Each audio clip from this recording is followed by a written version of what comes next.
नमस्कार साथियों, मैं डॉक्टर मुकेश गर्ग। जरा सोचिए में आपका हार्दिक स्वागत है। भारत पाकिस्तान के बीच में तनाव मेरे ख्याल से आज भी कम नहीं हुआ है, क्योंकि उसमें आग में घी डालने का काम हमारे देश के जो लीडर ऑफ अपोजिशन है वही कर रहे हैं।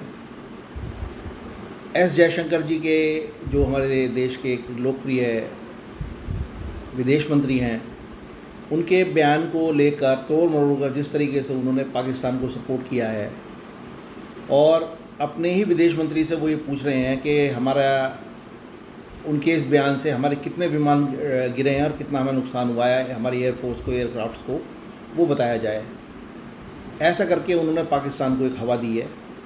और इस ऑपरेशन सिंदूर, जो कि एक निहायत ही सक्सेसफुल ऑपरेशन रहा है, उस पर सवालिया निशान लगा दिए हैं कि इसके अंदर भारतीय सेना को भारी नुकसान हुआ है, जबकि हमारे सेना के सूत्रों से अब तक कोई भी ऐसी खबर नहीं आई है कि हमारे एयरक्राफ्ट पाकिस्तान द्वारा गिराए गए हैं। क्योंकि पाकिस्तान के जितने भी ड्रोन अटैक हुए हैं या पाकिस्तान के जितने भी मिसाइल अटैक हुए हैं, उनको हमारे एयर डिफेंस सिस्टम ने हवा में ही ख़त्म कर दिया था, और किसी भी अटैक को उन्होंने कामयाब नहीं होने दिया। ऐसा ही 7 और 8 तारीख की रात को पाकिस्तान ने अपनी जो सबसे कामयाब मिसाइल है शाहीन, उससे उन्होंने अमृतसर के गोल्डन टेम्पल पर अटैक करने का प्रयास किया। भारत को पहले ही एक खुफिया तंत्र से सूचना मिल चुकी थी कि पाकिस्तान आज रात को भारत के डिफरेंट मंदिर, मस्जिद, गुरुद्वारों और गिरजाघरों पे जो है अटैक कर सकता है, ताकि भारत के अंदर एक सांप्रदायिक अशांति पैदा हो और पाकिस्तान उसका जो है भरपूर फ़ायदा उठा ले। उसी कड़ी में सबसे पहले उन्होंने गुरुद्वारा, जो भारत का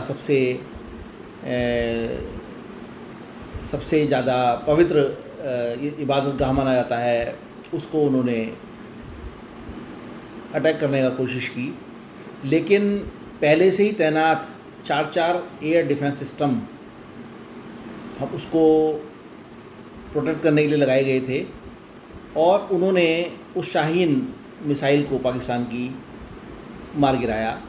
और ये शाहीन मिसाइल जो है, ये पाकिस्तान की ऐसी मिसाइल है जो उसके न्यूक्लियर वेपन्स को भी कैरी करने के लिए कॉम्पिटेंट है। ऐसी स्थिति में पाकिस्तान ने अपनी सबसे सधी हुई मिसाइल को स्वर्ण मंदिर पर हमला करने के लिए भेजा था, और उसको हमारे एयर डिफेंस सिस्टम ने, हमारी सेना ने धता बता दी और उस हमले को नाकाम किया। ऐसी स्थितियों में भी यदि राहुल गांधी जी इस तरह के प्रश्न उठा रहे हैं, तो वो तो देश का एक अपमान है, और देश की सेना का अपमान है सही मायने में, जिन्होंने बड़ी शौर्य दिखाते हुए, बड़ी वीरता के साथ पाकिस्तान का मुंह तोड़ जवाब दिया और पाकिस्तान को उसके घर में घुसकर मारा। ये कहना कि हमारे विमान गिर गए, हमारा एयरक्राफ्ट को नुकसान पहुंचा, हमारी एयरफोर्स को नुकसान पहुंचा, ये राहुल गांधी जी का सरासर गलत बयान है।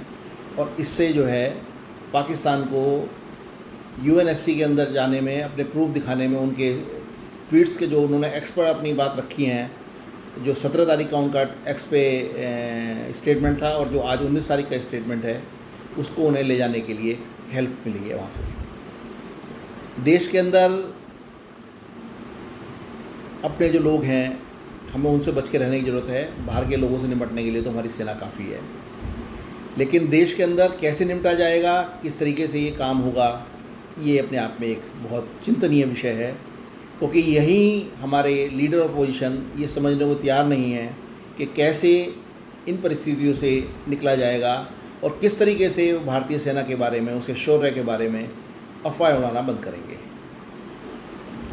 स्वर्ण मंदिर जिस पे पाकिस्तान ने शाहीन मिसाइल से अटैक किया, उसके बारे में हमारे लीडर ऑफ अपोजिशन कहीं कुछ बोलने को तैयार नहीं है, किसी भी तरीके का कोई स्टेटमेंट नहीं दे रहे हैं।